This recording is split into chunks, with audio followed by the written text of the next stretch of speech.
मतलब कंफर्म मान लो आप 10 में से 7 7 पक्की सीट कांग्रेस की।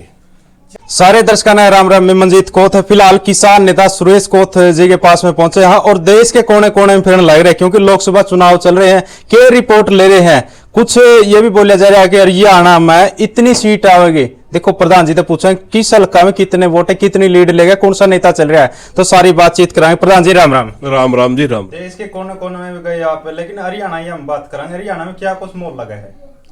हरियाणा की अगर आपने 10 के 10 सीटों पे देखा, पहले हमारे भी नहीं जचे थी जब हमने संयुक्त मोर्चे ने एक फैसला लिया कि बीजेपी को सजा देनी है। जब हमने गांव में मीटिंग करनी शुरू करी तभी हालात किसी को नजर नहीं आते, मगर आज की परिस्थिति ये है कि बीजेपी के खिलाफ पूरी लहर है। कांग्रेस के प्रति बहुत ज्यादा सहानुभूति है लोगों में। 9 सीटों के ऊपर बीजेपी वर्सेज कांग्रेस का सीधा मुकाबला है। 1 सीट के ऊपर इनेलो वर्सेज बीजेपी का मुकाबला है। इन सारी परिस्थितियां में देखूं, मैं आपने एक अलग अलग सीट का विवरण देने से पहले एक आपने बात बता दूं। अगर मशीनरी का दुरुपयोग नहीं होता है, बीजेपी वाले मशीनरी का दुरुपयोग नहीं करते हैं और कांग्रेस वाले सही तरीके से मैनेजमेंट से चुनाव लड़ते हैं, तो आज कांग्रेस 7 सीटें कन्फर्म जीत चुकी है। 3 सीटों पर मुकाबले में बीजेपी भी है। जहां तक मैं बात करूं, कांग्रेस की सबसे मजबूत सीट आज के दिन सिरसा है। कुमारी सैलजा एक सिरसा सीट के ऊपर उसका बीजेपी के कैंडिडेट के साथ मुकाबला है। मात्र सिरसा लोकसभा नहीं, विधानसभा कंस्टिट्यूंसी 9 कंस्टिट्यूंसी जो आती है, जिसमें नरवाना है, तीनों फतेहाबाद की हैं और 4 सिरसा के अलावा सिरसा की हैं।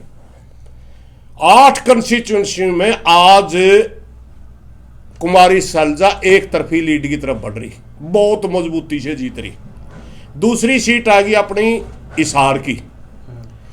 हिसार में जयप्रकाश कांग्रेस का कैंडिडेट है और बीजेपी का कैंडिडेट रणजीत सिंह चौटाला। यहां टफ मुकाबला माना जाता है, मगर हमारे किसानों के नजरिए से जो हम मीटिंगें कर रहे हैं उससे देखें, जयप्रकाश इसमें लगभग 50,000 से ज्यादा वोटों से जीत रहा है। किस तरह का इसको मैं आपको बताऊं, हिसार के अंदर 40 से 50,000 की लीड बीजेपी वाला ले रहा है रणजीत चौटाला। 80 के अंदर लगभग 20,000 की लीड, 15 से 20,000 की लीड बीजेपी वाला। बरवाड़ा के अंदर 5 से 7 या 10,000 भी हो सकता है बीजेपी वाला। 3 हल्कों में बीजेपी वाला जीतता, 9 हल्के। आदमपुर में क्या फिर? आदमपुर में बराबर। क्यों कुलदीप बिश्नोई का गढ़ माना जावा है? मैं आपको बताऊंगा, 1 मिनट। 9 के 9 हल्किया में बोल लूं मैं। 3 हल्किया में बीजेपी की लीड, 3 हल्किया में कांग्रेस की लीड। उचाना बहुत मोटी लीड में कांग्रेस है। नारनुंद बहुत मोटी लीड में कांग्रेस है, जिसमें 40 और 50,000 की लीड हो दोनों में। उचाना में कितनी मानो आप कांग्रेस? 40 से 50,000, 50 से बढ़ भी सकती है। और इसी इतनी लीड नारनुंद में, और 20 से 25,000 की लीड उकलाना में है कांग्रेस की। और अब रह गए 3 हल्के। 3 हल्के नलुआ, आपका आदमपुर और बुआनी खेड़ा। बुआनी खेड़ा में कांग्रेस जीत रही है लगभग 10,000 वोटों से। सारा कुल मिला के लबोलवाब ये है, जो 3 हल्का में कांग्रेस की लीड है वो लीड लगभग 1.25 लाख की है, और जो 3 हल्का में बीजेपी की लीड है वो लीड लगभग 80,000 की है। और बाकी रह गए 6 हल्के। इसमें किसी में 2, जैसे 10,000 5,000 से बरवाड़ा में बीजेपी वाला जीते हैं, तो 10,000 के लगभग कांग्रेस वाला बुआनी खेड़ा का जीता है। नलुआ की, आदमपुर की, इस तरह 2-4 हजार तक चाहे वो जीत जो, चाहे और जीत जो, घनी ही मोटी बात नहीं है। क्योंकि आपने बेरा है कुलदीप बिश्नोई का, चौधरी भजनलाल का गढ़ रहा है आदमपुर का। भजनलाल का पोता बाई इलेक्शन लड़ रहा था और वाई इलेक्शन सरकार का होता, सरकार में रहते हुए बहुए बिश्नोई से मात्र 6,000 से आ रहा था जयप्रकाश। अब की बार वो परिवार खुद भी इलेक्शन नहीं लड़ रहा, मगर मेहनत तो कर रहा है, वो अलग चीज है। उसके बावजूद, और जयप्रकाश वही कैंडिडेट है, जयप्रकाश वही कैंडिडेट है। बिल्कुल कोई 1,000-2,000 की इधर उधर तो हम कह नहीं सकते, गड़ा लंबा चौड़ा किसानों की नज़र में हार जीत नहीं है, और किसानों की नज़र में ना ही नड़ुआ में कोई हार जीत है।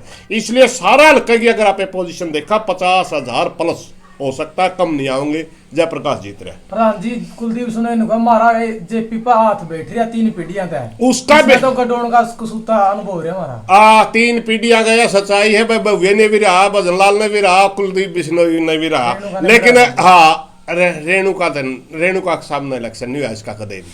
और वो लोकसभा में भजनलाल के सामने लोकसभा में हुआ, विधानसभा में भजनलाल इसका कुलदीप के सामने हुआ।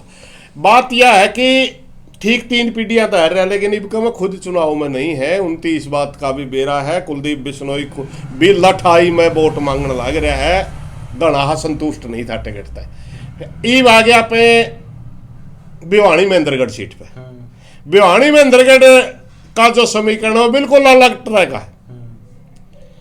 हम पहले नहीं देखा कर दे कि भिवानी की जी 4 सीटें जिनको जाट बेल्ट बोलते हैं, 4 सीटें अहिर बेल्ट की हैं और 1 सीट है भिवानी शहर की।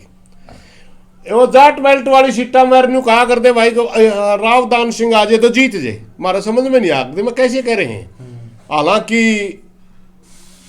किरण चौधरी की नाराजगी भी दिखे थी उस सीट पे, मगर हमने एक बड़ा अचंभा हो रहा पूरे देश में ही बताऊंगा मैं। आपने 3 समाज अब की बार कितना समझदारी से वोट डाल रहा है, हमने पहली बार देखा है। मुस्लिम समाज, जाट समाज, चमार समाज, तीनों का वोट पूरे हिंदुस्तान में एक ट्रेंड से चल रहा है। एक ही ट्रेंड, बीजेपी को कौन हरा रहा है, कैंडिडेट नहीं देख रहे, पार्टी नहीं देख रही, बीजेपी को कौन हरा रहा है। और चौथा समाज है यादव समाज। मात्र एक गुड़गांव की सीट को छोड़कर पूरे हिंदुस्तान में यादव सारा का सारा बीजेपी के खिलाफ है। एक गुड़गांव में बीजेपी का है और राव इंद्रजीत का खुद का रसूख होगा। तो ये सारे के सारे उस हिसाब के हालात देख के राव दान सिंह, जिसको फाइट में नहीं मानते थे लोग, आज वो बहुत अच्छी लीड में जीत रहे। बाडड़ा और आपका लोहारू 50-50 हजार से जीत है। अब मीटिंग करके आए बाडड़ा में, लोहारू में बहुत मोटी जीत है। प्रधान जी क्या लगा किरण चौधरी मतलब सपोर्ट नहीं कर नहीं पाएगी, अगर कोशिश भी करेगी बूंदी बेसंगोलियो कर नहीं पाओगी, क्योंकि किरण चौधरी का जो स्थानीय वोट है जिस नापे उसका वोट मानना, वो वोट दिमागी तौर पे बीजेपी के खिलाफ है। अगर किरण चौधरी कहीं सेटिंग वेटिंग भी करना चाहेगी तो उसका वोटर ही उसको रोक देगा, चुप घर बैठ जा। तो शाम तक जीत का जाओगा रावदान सिंह, मैं गारंटी देता हूं। तो शाम हल्का में चौधरी बंसीलाल का गढ़ रहा है भिवानी में, हम खुद जाएगा यहाँ इन हल्किया में सारे के सारे 4 हुए हल्किया में रावदान सिंह जीत रहे। मात्र भिवानी शहर में उनकी फाइट है धर्मवीर की और रावदान सिंह की, वरना कांग्रेस का सारा कैंडिडेट जीत रहे। अब आज आप अंबाला में गए थे हम, अंबाला में मुख्यमंत्री का भी नारायणगढ़ का है मुख्यमंत्री नायब सिंह सैनी, और वो सीट भी अलग कल्चर की रही है, मगर उसके बावजूद भी वरुण मुलाना बहुत बंतो कटारिया पर भारी पड़ने लग रहे। वहां अनिल विज भी फील्ड में आ गया, वैसे उसका वोट तो जाने लग रहा था बीजेपी का। वहां जो देहात का वोट है वहां ऐसी वोट बहुत ज्यादा है, एक तरफा वरुण मुलाना की तरफ जाने लग रहा है, जबकि बंतो कटारिया भी ऐसी है।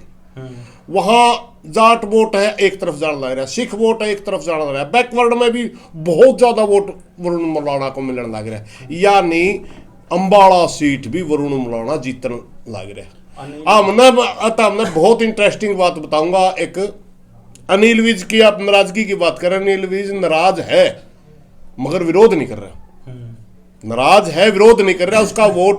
उसका वोट जो उसका शहर का जो वोट है वो बीजेपी का पड़ने लग रहा है। अनिल विज ने कहा कि नाराजगी खट्टर साहब से है ना कि बंतो कटारिया से, सपोर्ट करेंगे खुल के करेंगे। वो सपोर्ट भी नहीं कर रहा, या भी वो ठीक है राजनीतिक लोग अपनी भाषा बोल रहे हैं, वो उनकी मर्जी है, लेकिन सच्चाई यह कि अनिल विज ग्राम बैठा है, लेकिन उसका वोट पड़ने लग रहा है बीजेपी के। मगर अब अंबाला की सीट का जो नेचर बन रहा है आज के दिन, किसान आंदोलन का भी घट रहा है अंबाला, तो अंबाला की सीट का आज नेचर ये बन रहा है कि हमने न्यू देखा है तो मुकाबला बहुत ज़्यादा एक तरफा तो मामला है नहीं, मगर वरुण मुंडाला अगर सही तरीके से कोई दुरुपयोग मशीनरी का बीजेपी के द्वारा नहीं किया गया, सही तरीके से इलेक्शन मैनेजमेंट हो गया, 50,000 प्लस वो भी जीत रहे। तो आप मनोहर लाल खट्टर की सीट में क्या मान रहे हो? मनोहर लाल खट्टर खुद फंस रहा है। देश की मतलब दूसरी ऐसी सीट थी जिसमें सबसे ज्यादा वोट आए थे। 2 सीटें अपने ऐसी थी जो 6-6 लाख का अंतर था, फरीदाबाद और करनाल। हमने उड़ा जाके देखा, हमने मान्या कर दे ये तो कन्फर्म बीजेपी की है, क्यों 6 लाख का अंतर पाटना कोई आसान बात नहीं है। 6.5 लेकिन उड़ा ग्राउंड पे देखा जाके जो शहर के टाइप के हल्के हैं, देखिए मनोहर लाल तय खुद करनाल के लोग भी खुश नहीं हैं। क्यों खुश नहीं? वोट डालने लग रहा है, पंजाबी तबका भी खुश नहीं है। कहाँ क्या निकले प्रधान जी? मैं और एक मीटिंग में बैठे थे हमें करनाल शहर में, हमने मजाक में कह दिया ज्यादातर पंजाबी भाई थे, मैं यार तारा तो मुख्यमंत्री रहा है 10 साल तक, मैंने किसका रहा है? बदनामी मारा बहन दी, काम तो मारा एक भी नहीं कराया। उनका कहना यू है बेशक नाम का रहा, इसने तो काम वाला टेम होया तो आरएसएस के कुछ लोगों को पैसा कमवाया, पंजाबियों की कुछ नहीं दिया, यू कहना उनका। एक बात तो यह हुई। दूसरी बात हमने एक और अलग चीज दिखी जो हरियाणा में और कहीं नहीं दिखी। करनाल एक ऐसी सीट थी जो ब्राह्मणों की सीट मानी जा कर दी।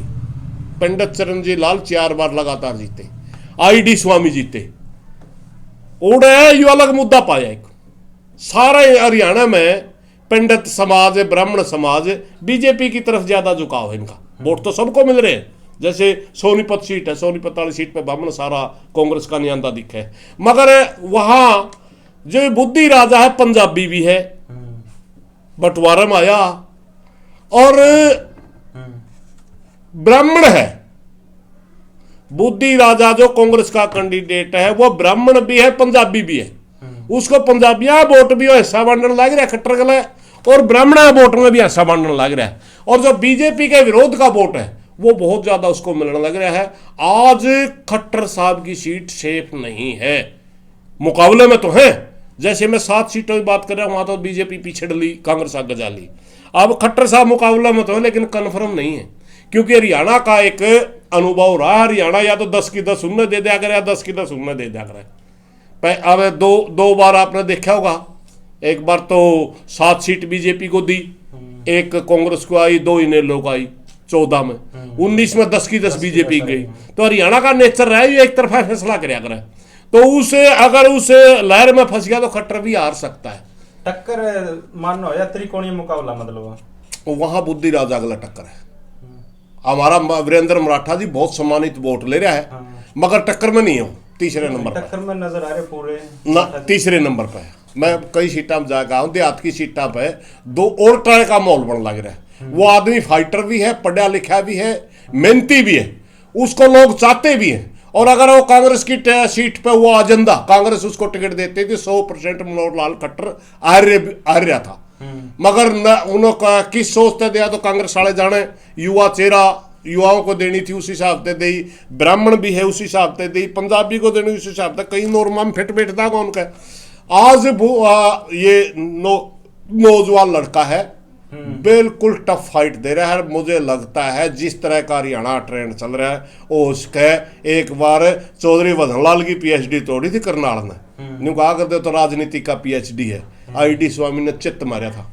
मन ऐसा लगा कदे यू और भी ब्राह्मण न रहा था, कदे यू बुद्धि राजा मनोहर लाल खट्टर की पीएचडी भी तोड़ दे। रही अगली सीट ले आप सोनीपत सीट में शुरू में जब बात चल रही, उसे मौका मान्या कर दे कांग्रेस की बीजेपी की फाइट होगी, और इसको निर्णायक मान्या कर दे 3 हल्के, जुलाना, सफीद और जींद के 3 हल्के आवे, जिसमें भूपेंद्र सिंह हुड्डा अकेला लाख तक ज्यादा वोटा दे रहा था 3 हल्के में। अब की बार सफीद और जुलाना में 100% कांग्रेस वाला जीत रहे। किस तरह का इसको होगा? मैं जाकर आया हूँ, बड़े मतलब जो समाज सेवी हैं जो बीजेपी में आए हैं फिलहाल, कौन सा समाज सेवी है? क्या है? कई समाज सेवी कौन सा है? नाम तो ले, वो पहले ही बीजेपी में थे। जींद शहर की जो सीट है उसमें बीजेपी मजबूत है, इसमें कोई शक नहीं। मैं आज भी मतलब इस बात को तायद करता हूं कि जींद के अंदर 15 से 20 हजार वोटों से लीड लेगी बीजेपी, मगर जुलाना में 50,000 की लीड ले सकता है। जुलाना में बिल्कुल गामा का हल्का है, और एक तरफा बीजेपी के विरोध में वो चल रहा है। इसी तरह यही हाल सपीत होगा। और आपने मेरा सोनीपत के तो पहले ही हल्के सारे कांग्रेसी थे। सोनीपत शहर में बीजेपी को वोट मिलेगा जाके। बड़ौदा हल्का 50,000 से ज्यादा 50,000 से ज्यादा जीतेगा कांग्रेस वाला बड़ौदा हल्का। इसलिए जो ब्रह्मचारी है पंडित वर्सेस पंडित हो रहा है, बड़ौली जी पे ब्रह्मचारी जी भारी पड़ रहे हैं, बड़े अच्छे भारी पड़े हैं। 1 लाख से ज्यादा ही लीड हो सकती है। अगली सीट आप इसकी क्या नाम है, रोहतक शहर और कौसली 2 हल्कियां में मुकाबला रह रहा है। पंडित जी सिर्फ 2 हल्कियां मुकाबला में रह रहे। 7 हल्कियां में तो पंडित जी दिखता है को निकलिया। अरविंद शर्मा का इलेक्शन ही नहीं नजर आ रहा। 7 हल्कियां में तो निराय दीपेंद्र है। 2 हल्कियां में न्यू दिखा है इस पे भी वोट है, इसलिए वो भी लगभग 1.5 और पौने 2 लाख वोटा थे। आज हमें मानना किसान की नजर थे वे दीपेंद्र जीत रहे। ये 7 सीट अपना 7 सीटें आज के दिन कांग्रेस आगे है। 3 सीटा पे मुकाबले में राव इंद्रजीत वाली सीट है गुड़गावा का। मैं आपने बताऊं पहली बार इतना टफ मुकाबले में देखने में आया।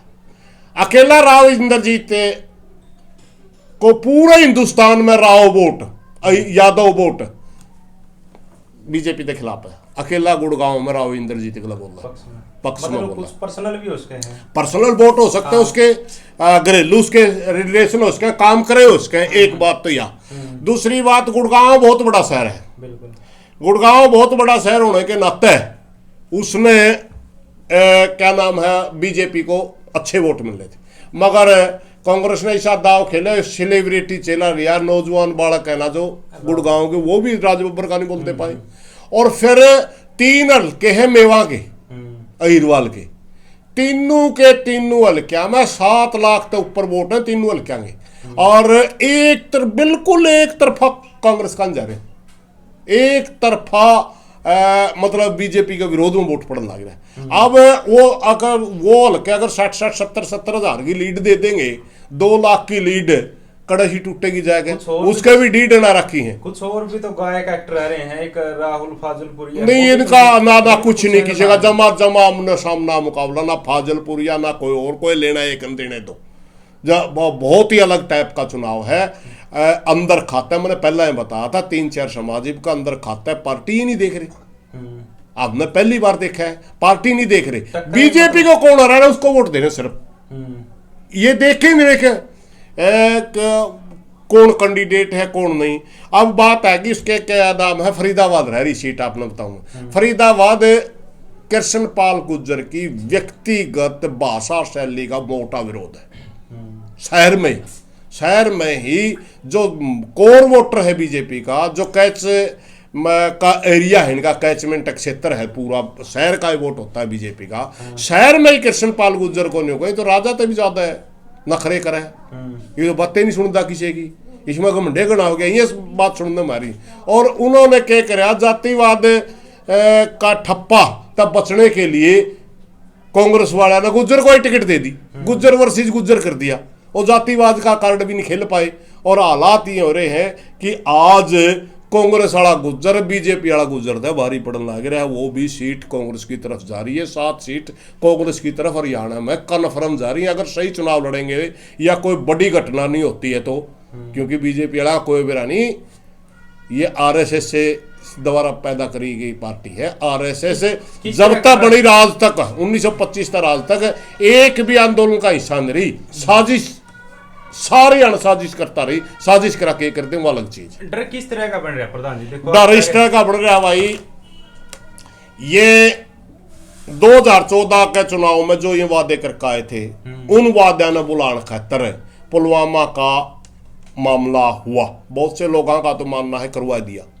क्योंकि उस समय जो गवर्नर थे सत्यपाल मलिक जी, उसका एक बयान आया था पुलवामा में होने दिया गया।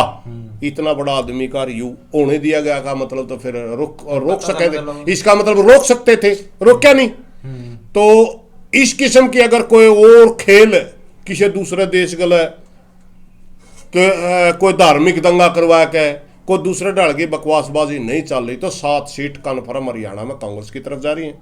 1 सीट ट्रायंगुलर फाइट में फंस रही है कुरुक्षेत्र में। सही मुकाबले में अभी भी इनेलो भी मुकाबले में है, बीजेपी भी मुकाबले में, आप पार्टी मुकाबले में, क्लियर नहीं हो रही वो सीट अब तक।